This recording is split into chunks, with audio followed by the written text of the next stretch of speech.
सतलोक आश्रम की आध्यात्मिक प्रदर्शनी में लॉयर का अनुभव। यहाँ पे जगत से भी लोग आए हुए हैं और हम देखेंगे, उनके विचार जानेंगे कि यहाँ पे आके उनको कैसा अनुभव हुआ। नमस्कार जी। नमस्कार। आपका नाम? मेरा नाम मोहम्मद सुहेल है। आप क्या करते हैं? बेसिकली मैं एडवोकेट हूँ, प्रैक्टिसिंग एडवोकेट। आप किसके जरिए आए हैं यहाँ पे? मेरे गुरु हैं, मेरे सामने खड़े हुए हैं, यशदेव चौहान जी। ये काफ़ी बार मुझे इस बारे में बताया करते थे, सर के बारे के, रामपाल सर के बारे में।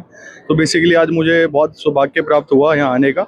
मैंने यहाँ आया, लोगों के कर्म भाव, सेवा भाव देखते हुए मुझे बहुत ज़्यादा अट्रैक्शन हुआ उन चीज़ों से और जानने की इच्छा भी जागी।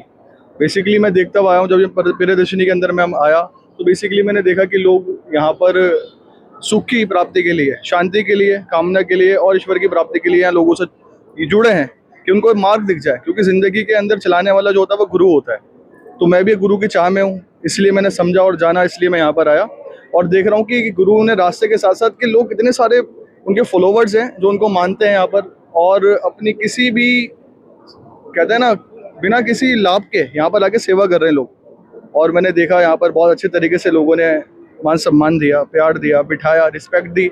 और आज भंडारा भी था, तो आज अच्छे से भंडारा भी किया हम लोगों ने बैठ के, और देसी घी का प्रॉपर यहाँ पर भोजन था, उसमें लड्डू वगैरह, रोटी, चावल एंड ऑल सारी चीज़ें थी।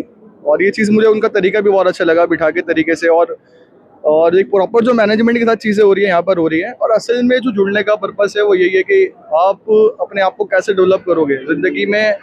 असल में जो दुनिया में लोगों को भेजा गया है ना, उसका एक मकसद है जी। हर चीज़ का एक मकसद होता है। ऐसे इंसान का दुनिया में आने का एक मकसद है कि वो ईश्वर की खोज करे।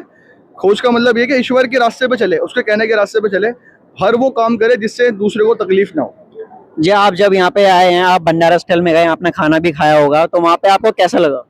भंडारा स्थल में मुझे सबसे बड़ी चीज़ पूरा हाइजीनिक मेरे को माहौल नज़र आया, साफ़ सुथराई, सिस्टमेटिक चीज़ें देखी और बड़े प्यार से लोगों ने वहाँ खाना खिलाया।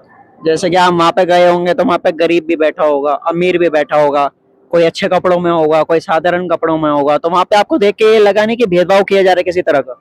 बेसिकली भेदभाव नहीं, ये वो रास्ता है, ये वो जगह है जहाँ पर सबको समान समझा जाता है, चाहे वो मर्सिडीज से उतरने वाला आदमी हो या साइकिल से चल के आने वाला आदमी या पैदल से। तो बेसिकली ईश्वर के काम के अंदर कोई छोटा बड़ा नहीं होता, सबको समान अधिकार होता है और एक जगह बैठ के सब एकत्रित होते हैं और अपनी सोच को पॉजिटिव रख के इंसानियत की बुनियाद, इंसानियत पे काम करते हैं।